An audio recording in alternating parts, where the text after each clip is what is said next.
All right. Well, welcome to episode 8 of the Made by Hand podcast. I'm Ryan Murphy from Odd One Out. And I am Doug Eison from Humble Object. How's it going, dude? Good. This is week 8, right? Episode 8. Episode 8, week 8, yeah. Because we don't do these week by week at all. Yeah. It's actually week 20 or something. Yeah.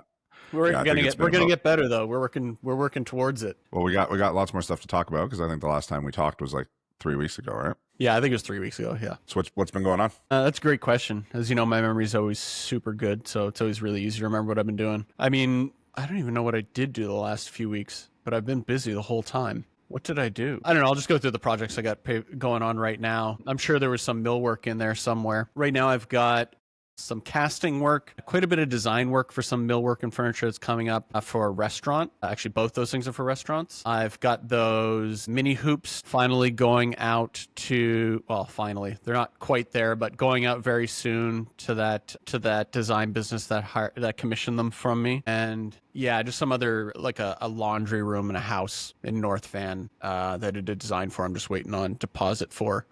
Yeah, a lot going. The casting work was a lot of fun, actually, though. It was here. I mean, we got cameras. I'll show it to you, and then I'll describe it. Okay. I guess we got to get our riffing game on, eh? So you can see it's a can. It's actually an Asahi can casting. Oh, yeah. You were working on this before, weren't you? Yeah, so this is the gypsum cement casting, and you can see it got all the detail in there. Very cool. And then the label there, the Asahi, because they're one of the sponsors for the dinner, but also the theme of the dinner. It's a collab dinner between Annalena and Quetzal. Quetzal's in Toronto, I believe. I don't know much about them. I know they're doing, I think, like modern Mexican, I think. Anyway, but the theme for the dinners are doing, was it modern Mexican or Spanish? Anyway, It's going to be like a cantina and izakaya. So Japanese and Spanish collab basically in the styles. So Asahi is an obvious partner for that. But this is the first casting I've done where I incorporated 3D printed parts into the casting right from the get-go. So these little tubes here are for skewers. So they'll serve it on the table and there'll be a skewer coming out of each one of these holes. And that worked. Is it going to be painted or anything? Or?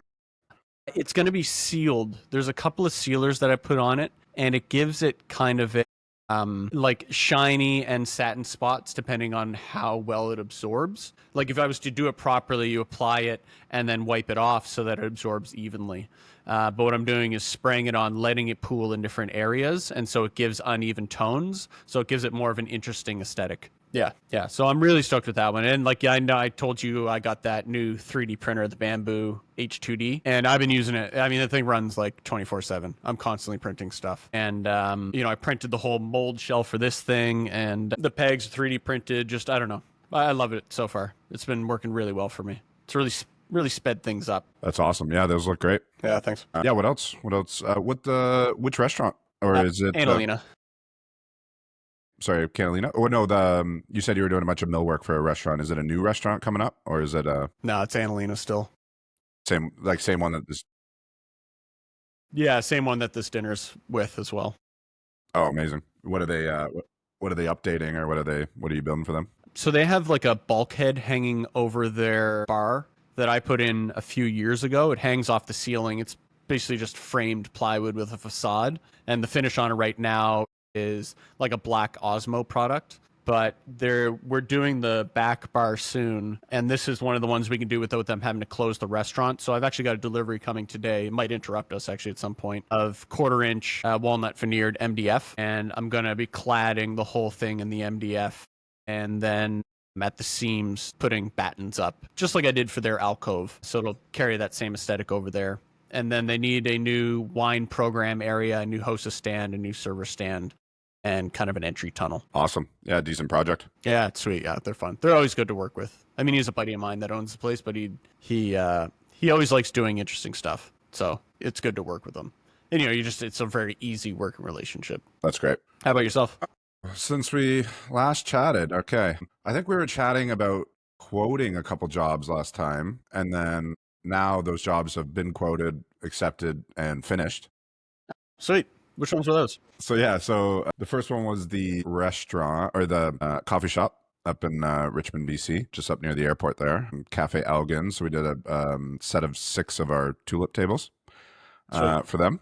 Right, right. Yeah, so that's all done. That was an interesting one because they got us to actually adhere them to the floor. So they have like a concrete floor, and they didn't want. I guess they had a huge issue with people moving the tables around all the time. Hmm. So like they literally had like on their old tables they had like stickers on them that said "Do not move," and that was a huge issue. So they actually got me to. I got like silicone construction adhesive, Yeah. and I actually glued them to the floor.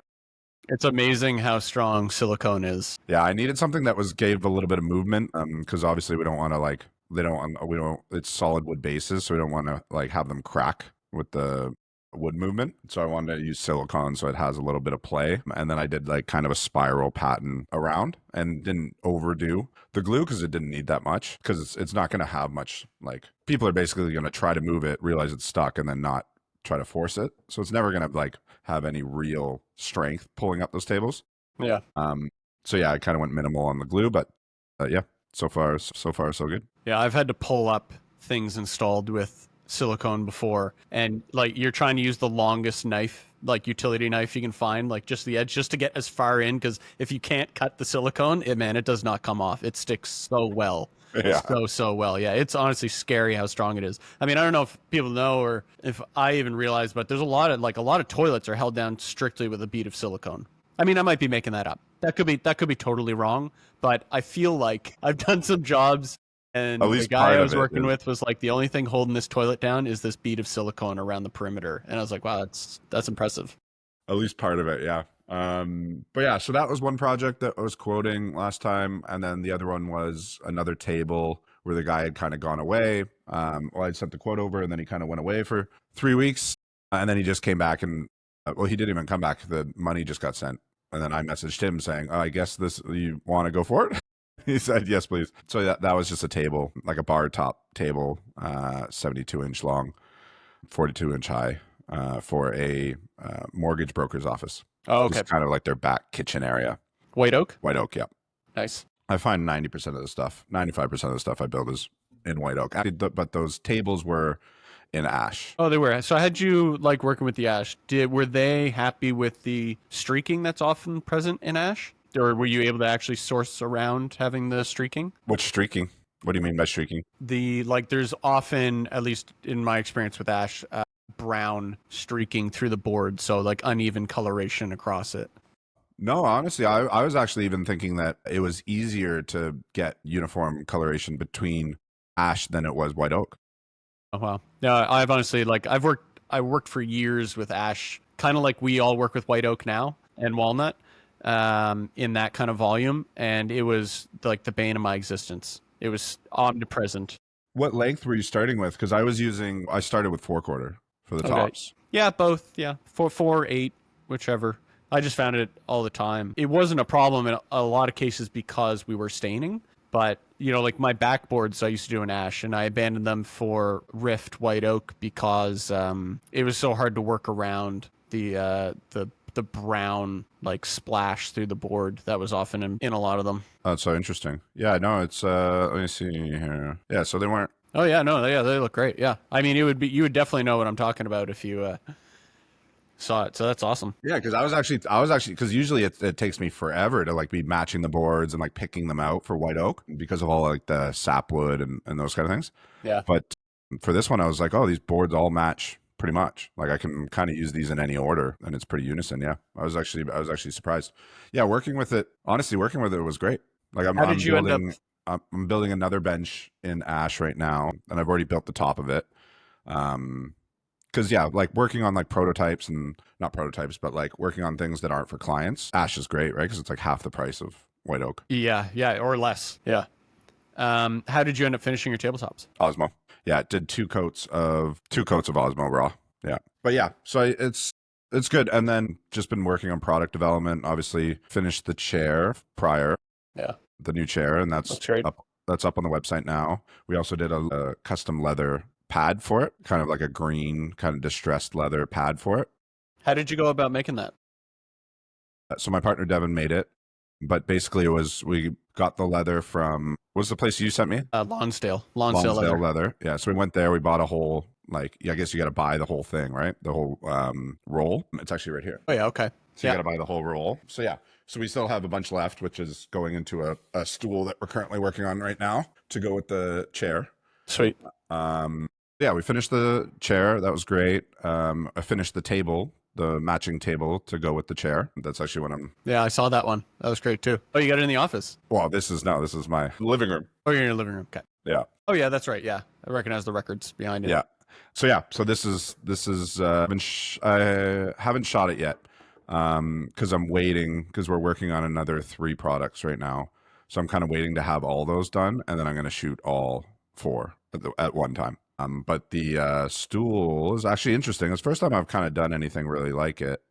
It's going to have the same leather as the chair, so they're going to be like kind of a set, even though they're not really the same design wise. But yeah, Oh, yeah, cool. so then the leather is going to go like wrap around and then be sewed back into itself, but like kind of like with a gap. So it's going to be, we're going to put grommets on the leather and then have them like tied with like black string or rope or whatever in the middle Okay. underneath. Okay.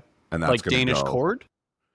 Yeah, like a, no, just like a, maybe like a leather string, just like a nice fine kind of like strong, very small rope kind of thing. Okay.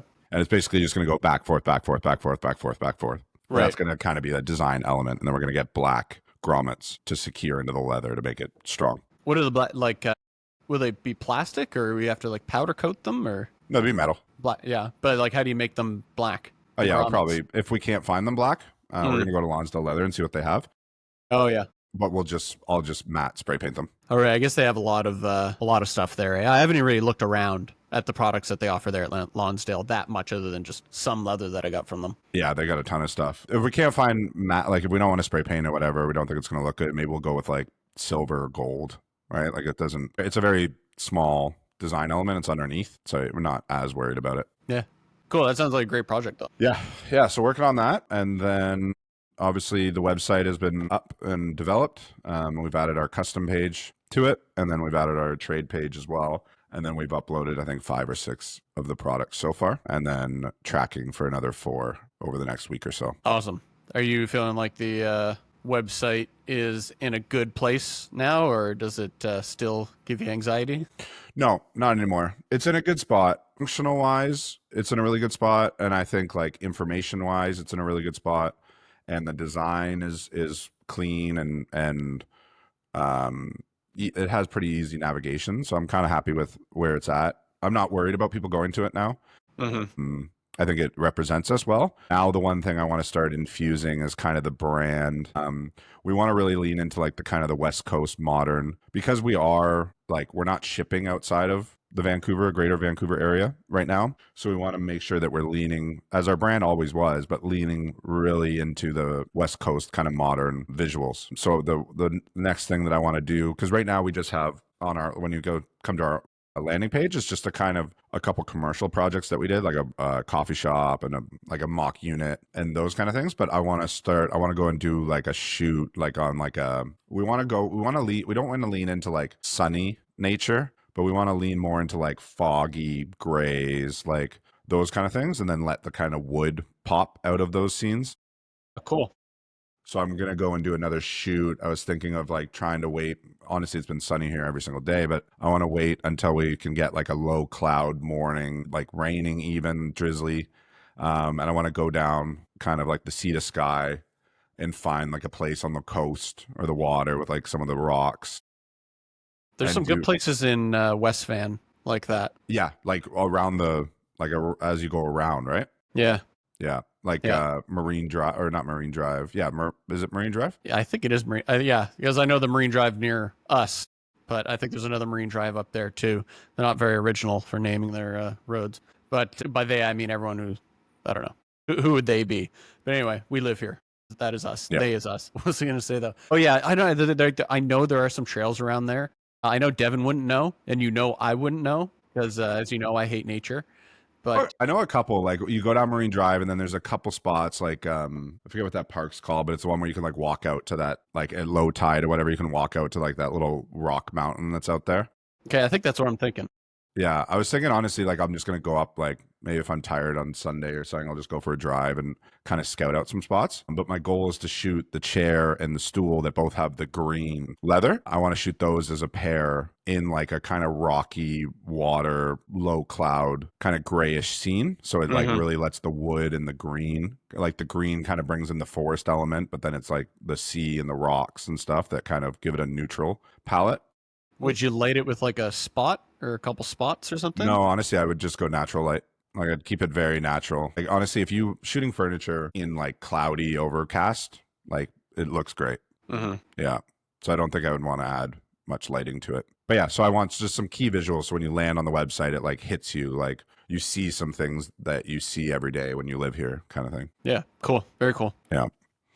But yeah, so that's what we've been up to. Nice, man. So what do you got coming up in the future? So we're building for us, an extremely large dining table. I'm working through the design right now, but it's for a friend of ours they lived on Sunshine Coast and they were on the coast before, but they were like a bit further, like 45 minutes, 50 minutes past Gibson's.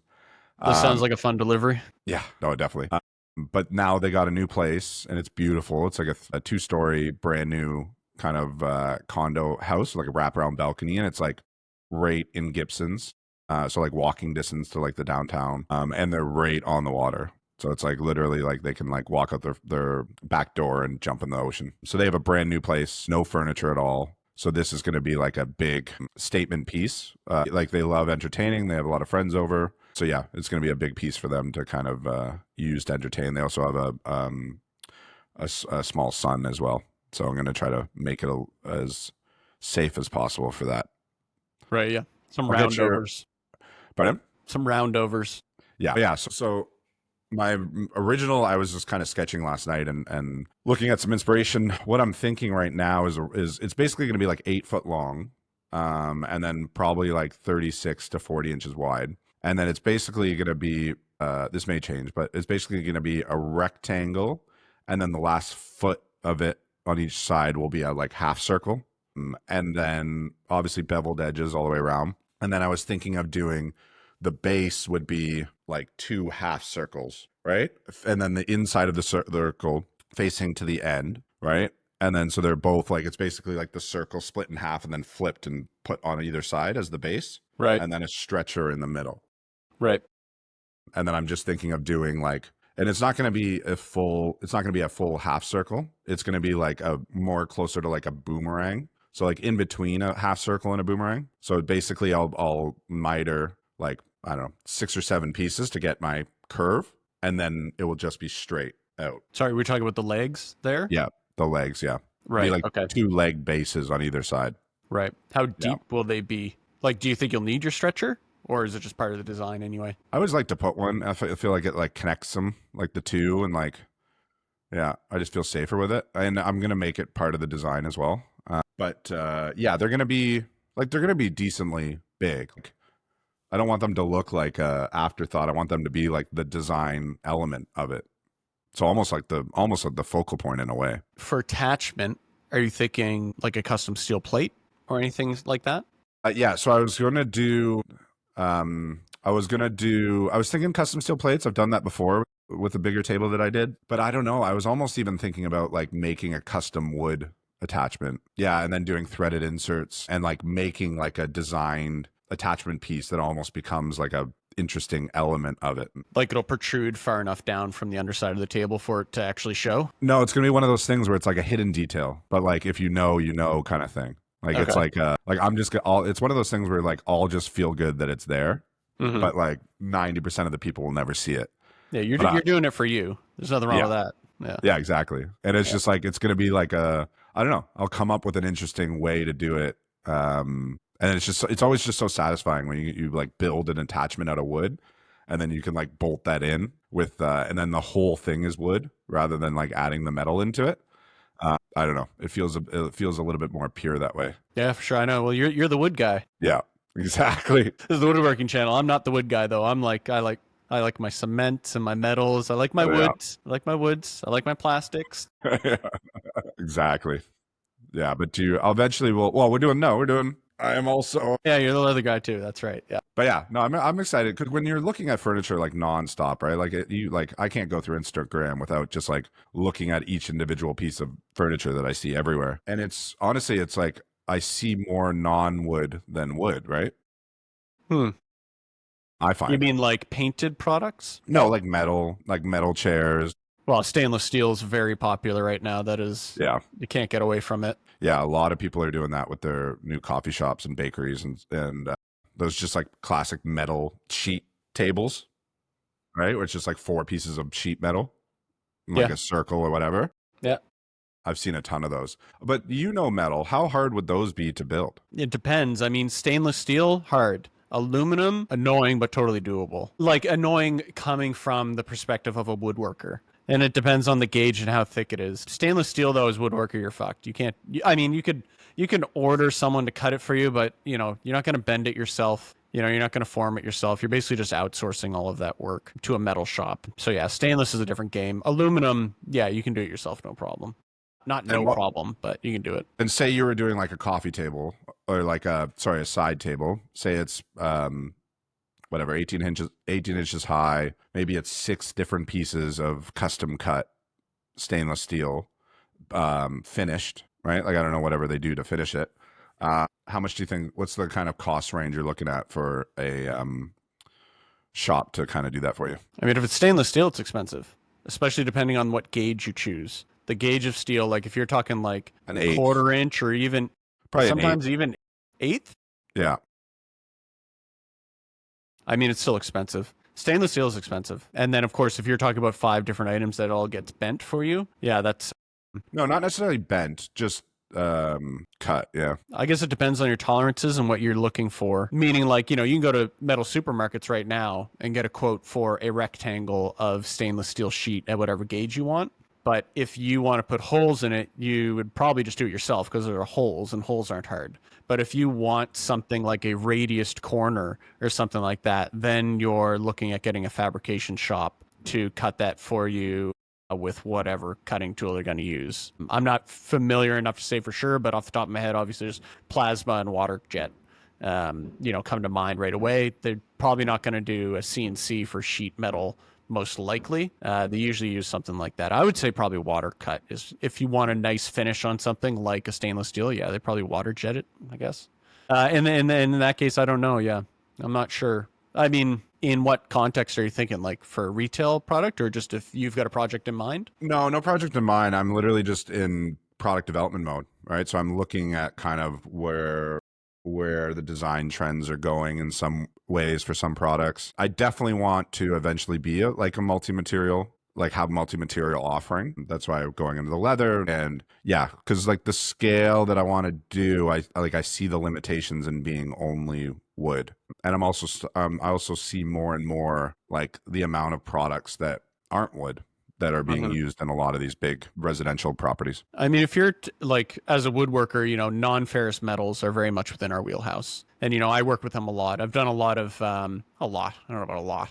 I've done plenty of, say, I forget the gauge numbers now. Thin gauged brass. I can't even remember the number. There's two numbers. One is more gooey and one cuts more cleanly. But anyway, and I bend it around a plywood form to create a backsplash and then gild it's not gilding, but, basically laminate brass onto forms in order to create something that looks like it's 3/4 inches thick, but it's actually made out of sheet metal. It's still not easy to do for me. Like, I'm sure people who do it all the time would be easier. And then brass is nice because you can kind of blend the edges together so it looks like one solid piece. And then there's a lot of different finishing considerations for how you're going to finish brass in particular because it tends to oxidize like a mother. But, like aluminum, things like that, I've turned to doing that. I think I talked about this before, that white bond nano coating. Yeah. So there's things like that. It's a different world of finishing with the metals. Not different world. It is similar, but I don't know. It's reflective surface. So for instance, like the brass, I would spray lacquer on it, specifically brass lacquer, because as I understood it, and I didn't have ChatGPT at the time actually, but there are certain things in typical lacquers that would either cause oxidation or wouldn't retard oxidation, so you wouldn't get the same color. And out of the rattle can, which is the only thing I could find at the time, at least for the scale I'm working with it was a pain in the butt to not get any drips and drabs to the standard with which I hold the end product. But no, I mean, yeah, metals, like, that's, you got it. You're on it. Like, all that stuff. Once you go to ferrous metals, though, just find a good partner to work with would be my opinion for someone in our position. Yeah, because it's the I got to create the product with to create the ability to sell it and see if it sells. So it's like now it's just like the initial stages of creating kind of all these products. But honestly, it's exciting. It's fun to like create something and then I don't know, kind of own that going forward because it's like your design and like you can as you build up your reputation and your client base, like you can always go back to these old designs and hopefully sell more and more stuff. I think that's something you should explore, though. I mean, one thing that, like, the way I feel about the casting chargers that I'm working at that have the aluminum, the concrete, and the hardwoods incorporated in one unit is that it being multi-material and somewhat multidisciplinary with the casting, obviously woodworking, and then whatever else involved in it, is that it puts me in a segment in the market where I don't think there's a lot of people out there that could easily replicate it. But also, I think it gives me a bit of differentiation because I don't often see products with that many different materials incorporated in them, especially in the way I'm trying to use them, because I think it's difficult to do unless you have the background of experience that you need. And you can't really economically outsource that kind of work to other people. But for your instance, like when you're talking about like stainless steel, like if you were to do stainless steel and like walnut furniture together, like I haven't seen that in a lot of places or at all to my mind. Like I've seen it in scope of a restaurant, say, like a one-off piece of furniture, but a thing you could go right now and buy that incorporates those two materials together. I think that's a lane that you could definitely capitalize on. And like you're saying, if you're looking at the cost, in any of this stuff, like I design for manufacturer to a certain degree. Like the way the product comes out is designed in a way that I know I can replicate it consistently, or that'll just straight up work or work with the cost. But if you're looking for or thinking of introducing stainless product into something, then just design it with as few features as possible, and then you can make it economical. If you think flat pieces, not bent, maybe just holes, maybe just rounded corners or something, then yeah, I think that'd be really cool. Yeah, I think it'd definitely be super simple. And maybe, like you said, the metal part is super simple. And then the wood part is a little more complex because I have more ability to kind of shape that how I need it to be. And then just figuring out how it can interact with very simple, like almost off the shelf metal would be a way to do it, I think. Yeah, 100%. But yeah, honestly, like I still have a couple projects that I need to finish first and I need to shoot them all and I need to like basically, yeah. So basically every day I go to the shop, I come home, I play golf, go to the gym, whatever. And then like 9 o'clock, 10 o'clock, 11 o'clock, whatever it is, that's when I start just updating the website. Just work like adding things like I've redone the custom page like 10 times. I still don't think it's right. But yeah, it's just kind of like doing research, looking at references, and then just updating things as I go. Yeah, it sounds like a bear. There's a lot to do. Yeah, it's like the weird things. Like I realized that our company wasn't even registered on like Google for like our address and like those kind of things. Like it's just like all the meta tags for like all the photos weren't added, but it's actually good now because Shopify is giving you like suggestions for meta tags now, which is good. So you can literally like if you go into any of your photos in the Shopify editor to recrop or whatever, it will literally say, oh, do you want to use this as the meta tags? And it like analyzes the photo and tells you what you think it should be and Cool. your alt tags. So, and then I literally just go, okay. So every time I'm just editing a photo, I just add the alt tags that it suggests and it's perfect. Oh, that's awesome. But I should probably do that myself.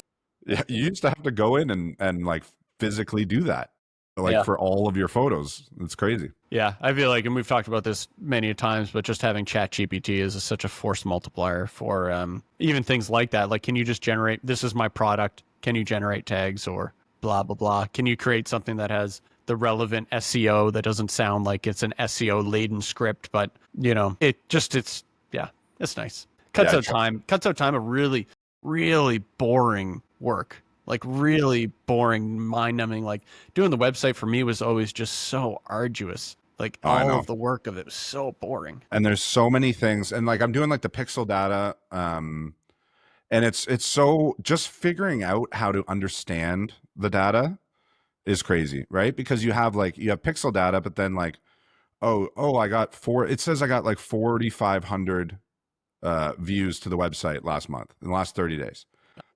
So I go to that. I'm like, that's a lot, because I've like similar webbed a lot of companies and like looked at their website traffic, and it was like some of them that were like big companies were getting 4,500, 10,000, whatever. And I was just like, I'm not even doing anything and I'm getting 4,500. But then you start narrowing down the data and like learning how to understand it.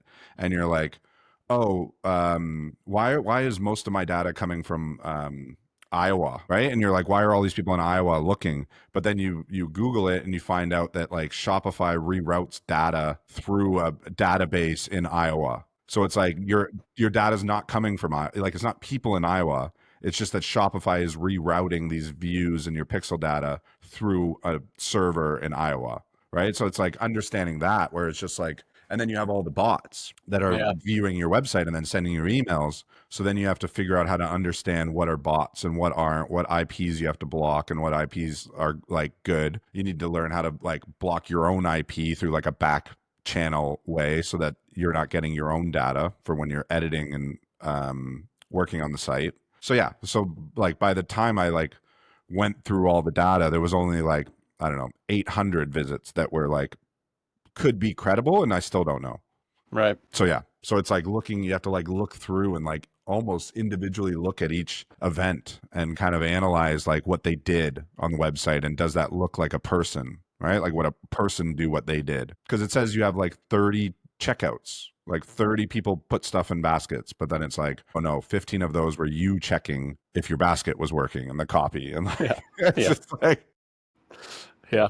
it's frustrating, and it's like like I don't know enough to know, like I can't get excited about the data because I don't know enough to understand it yet. So I've just been like deep diving that every night and trying to figure that out. And then the other But thing, what, sorry to interrupt, but what advantage at this point do you get from knowing if well, you're it's getting views? because it's going to end up being, I did something and I got an uptick in views, and these views are valid because I knew I could analyze the data and track them back to things that are credible and are good for increasing sales or But if increasing it's, conversions. let's say it's relative to you putting out a post on something, is that what you're thinking? Like every time you put out an Instagram post, you have seen spikes in the past that Yep. may have correlated with that, Yep. but you weren't sure if that was from actual people or if it was just some random amount of bots that happened to choose to come at the same time. Like, do you Exactly. see those types of peaks, or is it fairly consistent? Or No, you see the peaks for sure. Like if I do a boosted post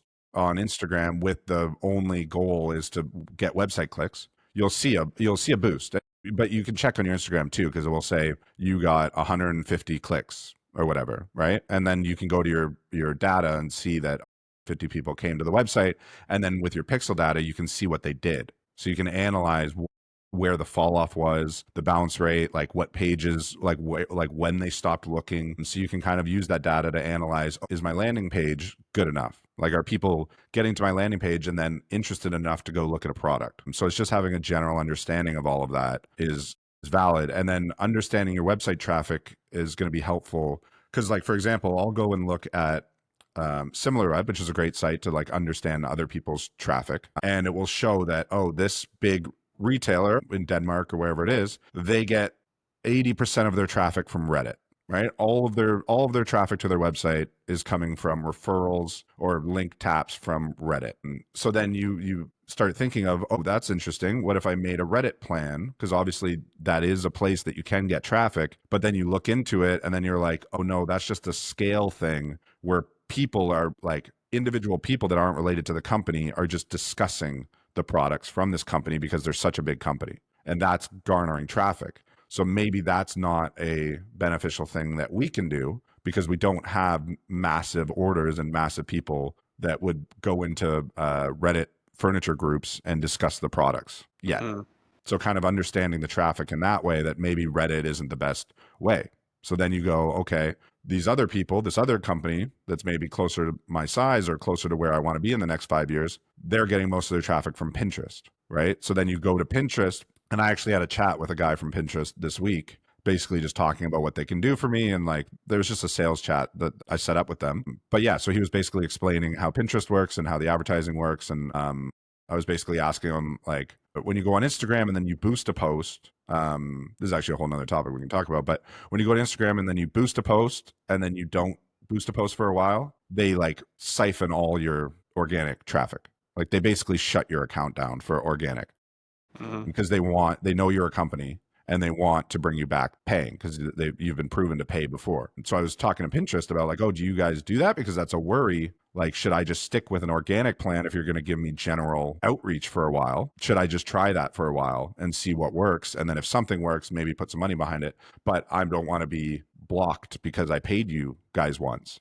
and then I'm not paying again. I don't want to be blocked organically. So there's just so many, like, yes, when we talk about like websites suck and it sucks working on websites, it's like all the other stuff that is involved in actually getting a sale. Like that's the stuff that's confusing and exponent. Like it's just the biggest world that is like, you can kind of make your own assumptions and go down different rabbit holes in so many different ways. Yeah. Yeah. Honestly, I feel like exhausted just thinking about it. When you're not, because we're not getting many sales from any sales from our website right now because we're building it and we're like not marketing it. We're not putting any money behind getting traffic, but it's like I can see it once you like have a steady stream of sales coming in, that it almost becomes fun to work on all those other things because it's just like it almost becomes like gamified, right? Where it's like, okay, you have sales, that's like becoming sustainable just like through normal channels, organic or whatever it is. And now you can just like optimize in all the different ways that you can, right? And create things that are ownable and you can use going forward. But the point, I guess, before you get over the hump is like kind of like no man's land, where you're just like, it's hard to understand what's going to work and what's not. Yeah, and unfortunately, it doesn't just take time; it also takes a ton of money. A ton of money. Yeah, it's short on both. I mean, yeah, I've had so little experience in it, I couldn't even field an opinion on it. But I'm interested to hear what happens with you. Yeah, I'm treating it as like a little, not a side project, but just like a little. If I learn this now, like I can only use it more and more going forward. So it's like kind of an investment, and it's honestly it's just the internet. So it relates to like anything, right? Like if any new products I want to sell, anything, I'm hoping I can understand these things enough to put it into the system. But yeah, so I downloaded the app or the whatever the pairing system is between your website and Pinterest. I forget what it was, but now I can just pin all of my website photos right to Pinterest, right to our account. So I still have to go in and like put tags and descriptions and stuff like that, but I haven't done that yet. You do that through the Pinterest portal? The tags? Yeah. You got to go into your account. I haven't done that yet. I've literally just installed the thing. So now I get like a save thing on my website. Like people can like see like a little Pinterest save thing. So any photo I add, I can just directly upload to Pinterest right away. And I'm starting to see like 5 views, 12 views, 8 views. Like I uploaded every photo. So there was like, I don't know, 30 photos that are on the Pinterest now. And they're like each starting to get like 1 or 2, or like some get like 25. So yeah, I'm going to entertain that strategy and try to build that up as well. They say if those views are related to clicking on the actual image itself or coming up within the page of scrolling. I think it's any time your thing is on screen. So I think it's also in scrolling. But honestly, like big names like Tulip Table, if you type Tulip Table into Pinterest, we're like the second photo or the third photo. That's after masking your IP. What do you mean? Oh, you think so? You think it's just showing it to me because it's mine? I don't know. Well, let's try right now. No, let's not try right now. We're on a podcast. Well, no, you try. So I just go to Pinterest. Yeah, you try right now. Yeah, go to Pinterest, type Tulip Table. Oh yeah, of course. Should be one. I don't even have a frickin' account. Actually, I might actually. I tried to do it in Chrome, but I've got Safari's got all my passwords. Oh yeah, no, I do. Okay. Honestly, I should be on here more often anyway, just for the inspiration. Okay, so Tulip Table. Yeah, and then it should be a photo of a tulip table with sushi on it. My internet's so good. Yeah, here we go. Is there? It's there. Oh yeah, see? So sushi 2 chopsticks. Is that right? Yeah. There you go. Hell yeah, dude. That's the ash. That's awesome. Yeah. So There you go. That's great. And tulip table's like a word people search. So That's an ash table right there, right? That's your ash table. that's the ash one. Yeah, that's one of the 6. Oh, and it links all the other photos there with it. When you click on it. Yeah, so you got your hero image, and then it has the other 2 views as well. Oh, because I'm a merchant on Pinterest. So I got accepted to be a merchant. So that's actually taking my photos from the product page on my website. So do you have to categorize those together through the Pinterest portal as well in order to make sure they're all there in one place when they click on the first one? No, it connects it. Oh, because they're all attached to the same page on your website. Exactly. So it just scrubs them together.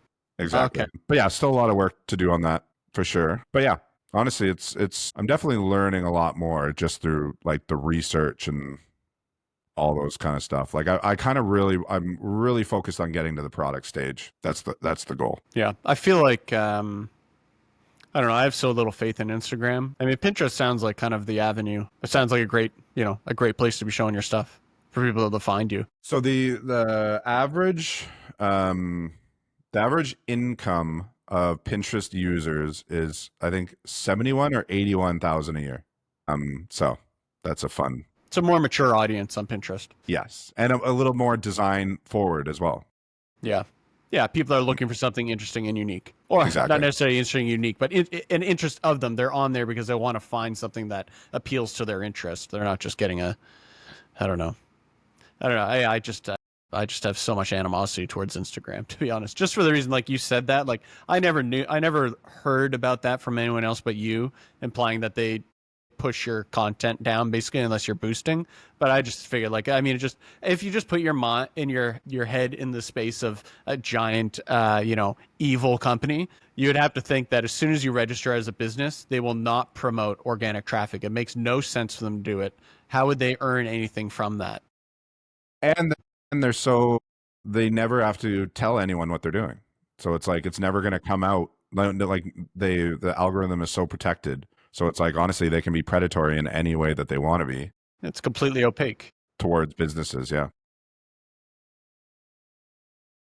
So yeah, I don't know. Pinterest, very cool, man. Yeah, I'm gonna take a look at that too. Yeah, so Pinterest, honestly, if you go to if you use SimilarWeb and just look up companies that you're interested in or that are doing good things, it's fascinating to see kind of like, it will show you the referral links. So like half their traffic comes from these referral links where their website is linked to another person's website, whether it's in someone else's blog and someone else's whatever. Mm-hmm. It shows you kind of all of that. So it gives you a real roadmap of how they get people to the website. And you said you did a sales call with them? Is that necessary or you're just curious? With Pinterest, not SimilarWeb. Sorry. Oh, I'm sorry. Who you were just talking about? SimilarWeb is a site. I'm pretty sure it's SimilarWeb. It's a site that you can basically... Sorry, that's my compressor. Give me 2 seconds. Just vamp for a sec. Yeah, basically SimilarWeb is a site where you go in, you put a URL in, and then it does its best guess to analyze where all their traffic sources come from. And it will give you breakdowns with charts of like Reddit, 80% of their traffic, or say they get 100,000 views in a month, 70,000 of them came directly from Pinterest. 30,000 came from Reddit. It just shows you exactly. Some came from direct, people Googling, and then, it shows all the people that are referring their site. Okay, well, back to the sales call. So what was that all about? Why do the call? So that was with Pinterest. So they basically reached out. It's just like a sales thing. They're just like, hey, we see that, because they saw that I updated all the Humble things and I connected it to the website. So they're basically just calling me to try to get me to do ads. Okay. So they basically say, oh, we'll give you a free credit. We think Humble can do really well on Pinterest, blah, blah, blah. So I was just like, okay, I'm going to brain dump whoever the salesperson is and try to get as much info as possible. We're not really ready to spend ad spend, and especially since we're getting suppressed on Instagram right now because we spent ad spend. I'm not rushing into that anytime soon. Mm-hmm. But so it's basically got on the phone with them and they're just like, this is what ads can do. This is a couple facts about Pinterest and how people use it and the types of companies that are on our platform. And then basically, I was kind of just asking them a bunch of general questions about how they get sales to people, how the traffic is used, just a bunch of various things about things that could benefit us through Pinterest. Okay, cool. But yeah, but now they're sending me a bunch of emails, and he sent me a bunch of resources. He said I'll send you a ton of resources that kind of really deep dive into Pinterest and what it does for companies. So I have like 6 or 7 links that I have to go through that he sent me. But Okay. yeah, but yeah, they're just trying to get me on a list to spend money. The thing was, you get a Pinterest manager. That's someone that comes up with the strategy and everything for you. If you spend $600, minimum $600 a month, so like $25 a day, I think, then they'll give you a Pinterest person that will do the entire strategy for you. So you don't need an optimizer, you don't need anything. You just get someone, and then basically you kind of believe them though, because the only reason why it would be good and the reason why we would spend more money is if it did well. Right? So it's in their interest to kind of, I don't know, use the things that they understand about Pinterest to do well for you. Because it'll promote you to spend more on ad spend. Exactly. So Right. if they make you money, they make money, right? It's not them buying the product. It's just them getting you sales and you putting more ad spend in to get more sales. Right. Okay. So it's, Right. yeah, like it's honestly, it's like, if it's going to benefit them in a huge way and only benefit them from us being successful, I tend to believe the people in their offering. Yeah, because there's no purchase portal through Pinterest, right? It just links to your website. Is that right? I think there is. Well, we got set up as a shop. I haven't deep dived into what it is, but I think that it's similar to Instagram, where you can set up a shop within, and then you can either link out to your website for final purchase, or you can do it right through Pinterest, I believe. And I'm actually just looking at it right now because, yeah, like I've said, I've never really spent time on here. React, comment, share, download. I mean, it definitely has humble. Oh, wait. Oh, yeah. Okay. So I think now I'm on your Pinterest page. I just clicked humble object was underneath the thing, and then there's another button there that brings up all your images. Wow, you definitely got all your images there, eh? That's awesome. Well, it's so easy. And then it has your website there underneath the header. Got you. Yeah, website looks good. Again, great podcast material for me to look at a screen, but for anyone who wants to check out the website, it's looking good, man. It's looking really good. www.humbleobject.com. Yeah, there you go. There you go. Little plug. Yeah. Now we don't have to do it at the end. Yeah, it's very clean. I like the template you're using.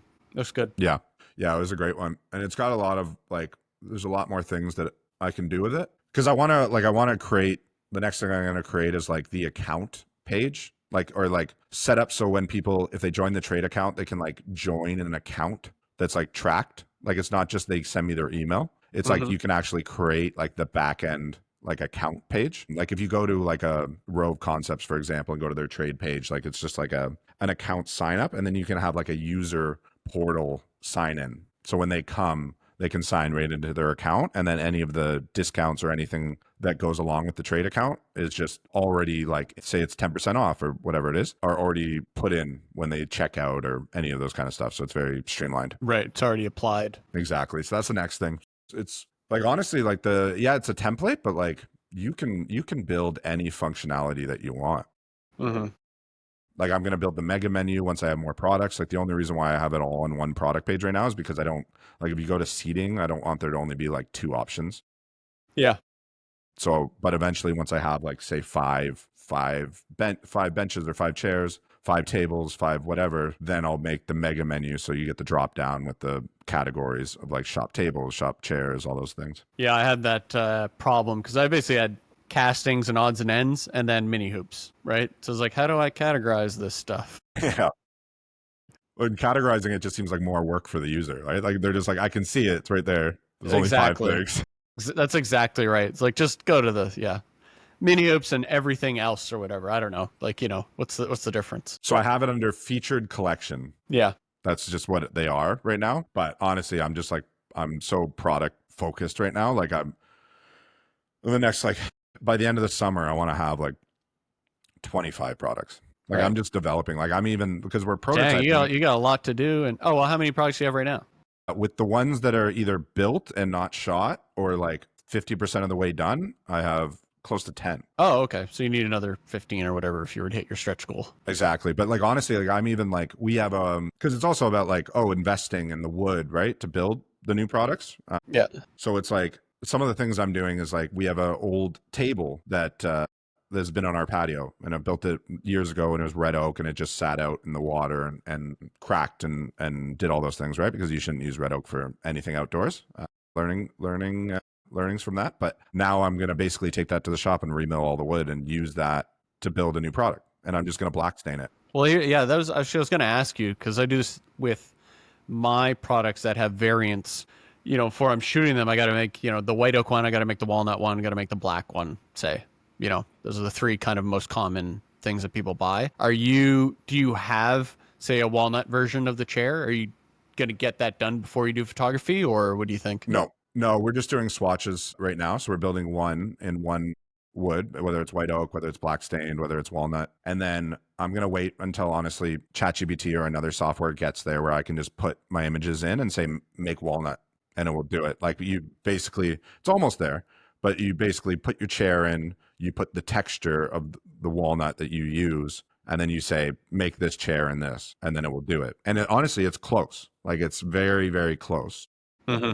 Like it can do black pretty believably. I did it with the chair, but it's just not, because I'm using real photos at the moment. Like, I don't know. I don't want there to be like any variance between the two, right? Like I feel like that would be such a breakdown. Yeah. If I one see a looks lot of places still do just a basic rendering. And like you could do better. Like I know you've gone down the rabbit hole of renderings, but they make it, well, they don't try to hide the fact that it's a rendering basically because it's on like a grayed out background, where it's like yeah, this chair is floating in space. But yeah. it does give them, for people who, and you would think that designers are all very good at visualizing things without seeing it in real life, and either some just aren't, or they, for whatever reason, they definitely want to see that on the screen before they would purchase it. Yeah, I think I we'll, wonder if rendering's just a more cost-effective way because you're going to do such a large portfolio. Sorry, whilst waiting for AI to catch up. yeah, so I think we're gonna eventually put money into like real lifestyle renderings of the products, maybe not the e-commerce ones. Because the other thing is too, like I'm developing these new products, but like I gotta build them first, right? So it's like going the full rendering route is kind of scary because then if people order them and like that's the first time I'm building them, I don't feel comfortable with that. But you 'Cause could it'll do a probably, rendering of your chair because you've already built it.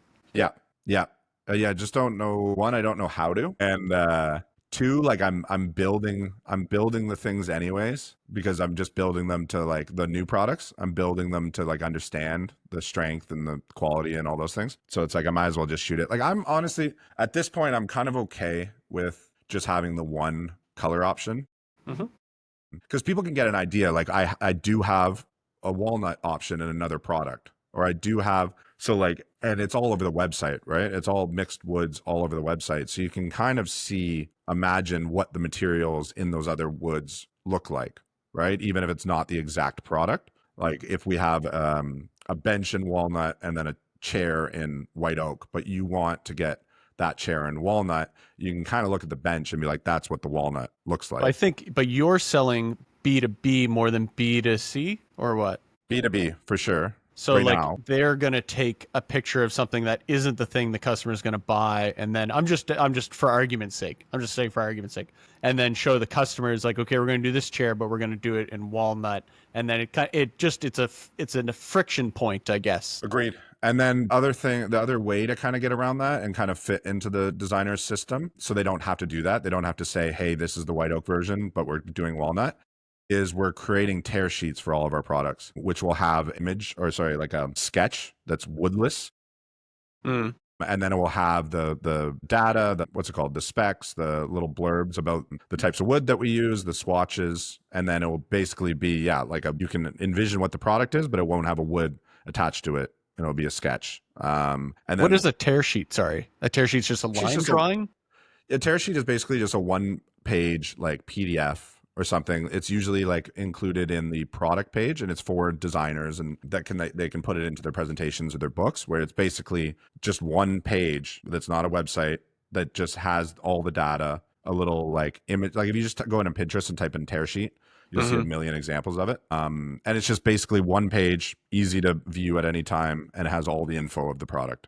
Okay, all right, very cool. And it gets a little more granular in terms of like maybe like you do height, width, length for dimensions on this like product page, but then the tear sheet goes into, oh, the legs are actually 14 inches apart, right? Like it goes into more depth on the backrest is 10 inches above the seat, like all those like really like nitty gritty details. Right. Okay. Okay. Tear sheet, interesting. I think I've seen them actually on lighting sites back when I was doing research. But I guess that, well, I mean, for reasons that are obvious, I don't buy a ton of furniture myself, and obviously not very good at researching like you are. But tear sheet, yeah, that's really Yeah, yeah, you usually go like we're gonna put it as like a like I figured out how to do it on my website the other day. Is I can add like a link, so it's literally like a click here or whatever. So you can like just below, like say you have like the name of your product, the price, a little blurb about it, and then below it can say like need. I have a need help tab I'm gonna put in, so it's like you can ask questions. But then below that, it will just say like tear sheet with like a link, and then it's just like a downloadable PDF that just they click on that and downloads to their computer. right, cool, And then you can just attach the PDF separately to like your back end of Shopify. cool. All right, well, we're rounding out an hour now. We are so much to talk about. Take breaks more often. But yeah, so let's finish it off. What are you excited about? Don't sigh so deeply after that. What am I excited about? Well, actually, some of this millwork at the restaurant's pretty interesting. One of the things is a coat check we're looking to do at the front near the hostess stand. But considering one using breeze blocks in the front, which are really awesome. There's no point in describing them. They look great. And then the cabinetry actually we might use OSB as the facade and I don't know if you've seen it before, but maybe paint or otherwise stain it fully black and then polish just the high spots to pick up those areas, and then might do like an kind of an ornate crown and molding at the top and bottom. So hard to describe and kind of picture in your brain if you haven't been looking at all the reference images I've been looking at, but I think that'd be a really fun project because it would look really interesting and unique. And there's some engineering challenges with it as well because we'll have to treat the OSB basically as a veneer that'll need a substrate in order to keep it flat and functional. But I think that's going to be a really, really cool piece. Why OSB? What's the benefits of it? The visual aesthetic of it. Yeah. Just to have that texture of all like the shards of wood, if you will. I mean, I'd have to send you some links, I guess, to describe how some people have treated it, but it looks really interesting. Very cool. So we're going to explore that. How about you? Yeah, honestly, product development. Like I'm excited to go. I really want to infuse like brand elements into the website now that it's functional and it's like in a good spot where I'm not worried about people coming to it. Now I want to start bringing in the brand feel. So working on like kind of a new feel for the Instagram, working on bringing in some of those nature West Coast, because it's at the beginning of the brand, it's always been like nature inspired. Obviously furniture is nature inspired. We feel connection to that. We feel connection to the area that we live. So it like bringing those elements in just felt like, I don't know, felt like we really like that for ourselves. We don't know like how the brand voice, how unique it is, because obviously most furniture makers connect their brands to nature in some way at some point in time. But yeah, now that we kind of have the base, I kind of want to start bringing that back in like a more refined kind of way. And I feel like it has more grounding now because we are really focused on local Vancouver sales for the foreseeable future. So showing the areas that we live is like kind of the backbone of the thought process behind that. And it's not just wood comes from nature, so shoot wood in nature. That's not the connection we're doing anymore. But it's going to be more about like making people feel like, oh, we're just down the street. Like, oh, they can go to this spot that our stools were shot on the website, or they did last weekend, or like those kind of things, like visuals that they've seen recently in their everyday life, and the things that people love about the area that we live. We want to really kind of bring that home with the brand visuals. Yeah, cool. Yeah, makes sense. It's almost like niching down, or not niching down. I don't know what you talk about, but yeah, kind of focus it very, very personally in one more particular point of view. Exactly. Yeah, and bringing that with the messaging, like it's not just visual, it's the messaging, it's the ethos in a way. Yeah, that's great, man. Well, I'm jealous of the website. If I ever can get all of my products actually developed so I can get photography done and move on to other areas, I will be excited to actually get to that point of working on something I really don't want to be working on, but knowing that it's super necessary. Well, shout out Roar Templates, making it easy for me. ROAR. Okay. All right, Yeah. cool. Yeah, I'll check it out. Awesome, man. All right. Well, we will talk soon, but Well, where can people find you before you take off? people can find me at humbleobject.com or and please do now. I'm proud of the website now. So or at humble_object on Instagram, and then humble object now on Pinterest as we spoke about before. Cool. And Instagram, Auto and Out Design, and online, autoandoutdesign.com. Cool. Cool, man. Good chatting, man. So yeah. Take it easy.